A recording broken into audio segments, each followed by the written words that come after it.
बड़ी झगड़ालू औरत थी। अरे ओ कामचोर, तुझे आंगन में रंगोली बनाने के लिए कहा था। चर्बी चढ़ गई है, आंखें सर पर चढ़ा रखी है तूने। किसको इतनी अकड़ दिखाती है? टोनी ने रोते हुए कहा, माँ जी अब क्यों इतनी कठोर बातें कर मेरा मन दुखा देती है। सुबह से लगातार काम करती जा रही हूँ, एक पल नहीं बैठी, फिर भी मुझे कितना सुनाती हो आप। टोनी की सास ने कहा, अरे ओ, जब से तेरी सहेली लूसी यहाँ आई थी तब से तेरे तेवर ही बदल गए हैं। वही तुझे उल्टी सीधी पट्टी पढ़ाती रहती है। उसके लिए एक कप चाय भी दी ना तो देखना तेरा। यूं उसे डांटने लगी। तभी वहाँ पर लूसी आई। क्या बात है सासुबा, बहुत जबान लड़ा रहे थे, अब मेरे सामने कुछ कहकर दिखाओ। मासूम गौरैया को देखकर उसकी जुबान बंद कर दी है आपने। आपको ना यहाँ पैदा ही नहीं होना चाहिए था। अरे ओ सफेद चमड़ी वाली, जब से वो तेरी संगत में आई है उसकी चाल ही बदल गई है। तुझमें तो छोटे बड़ों का कोई लिहाज नहीं और तू उसे भी यही सिखा रही है। अच्छा होगा अगर तू मेरे पल्ले ना पड़े। चुपचाप यहाँ से निकल जाओ।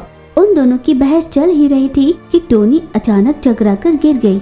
उसे देख लूसी घबरा गई। दोस्त तुझे क्या हुआ? आवाज देने पर भी टोनी को होश नहीं आया।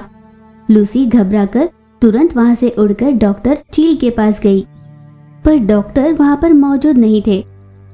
उनकी असिस्टेंट नर्स चीचू कौवा वहाँ पर थी। डॉक्टर साहब कहाँ है? डॉक्टर अभी क्लिनिक में नहीं है, वो बाहर गए हैं। मेरी सहेली अचानक बेहोश हो गई है, इसलिए मैं डॉक्टर से मिलने आई थी। क्या आप चलकर एक बार देखोगी? जी जरूर, चलिए। चीचू कौवा ने उसकी जांच की। चिंता करने वाली कोई बात नहीं है, आधे पौन घंटे में इन्हें होश आ जाएगा। ये माँ बनने वाली है। चीचू कौवा की ये बात सुनकर लूसी बहुत खुश हो गई।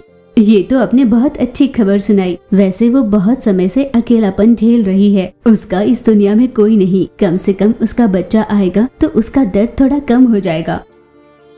आप इसका अच्छे से ध्यान रखिए, ज्यादा काम मत करवाना। कुछ समय बाद टोनी गौरैया को होश आया। मुझे क्या हुआ था? कुछ नहीं, खुशखबरी है, तू माँ बनने वाली है। अब से तुम्हें अपना ध्यान रखना होगा, ज्यादा काम मत करना और यहाँ घर में तुम्हारी सहायता करने के लिए कई लोग होंगे। समय पर फल खाती रहना, वे सब अपना काम कर लेंगे। तुम्हें उनके बारे में ज्यादा सोचने की जरूरत नहीं। उसके जाने के बाद टोनी की सास ने कहा, तेरी सहेली इतना कुछ बोल गई, तूने पलटकर एक बार भी उसे कुछ नहीं कहा? वो मेरी इतनी बुराई कर रही थी तो तुझे मजे आ रहे थे ना?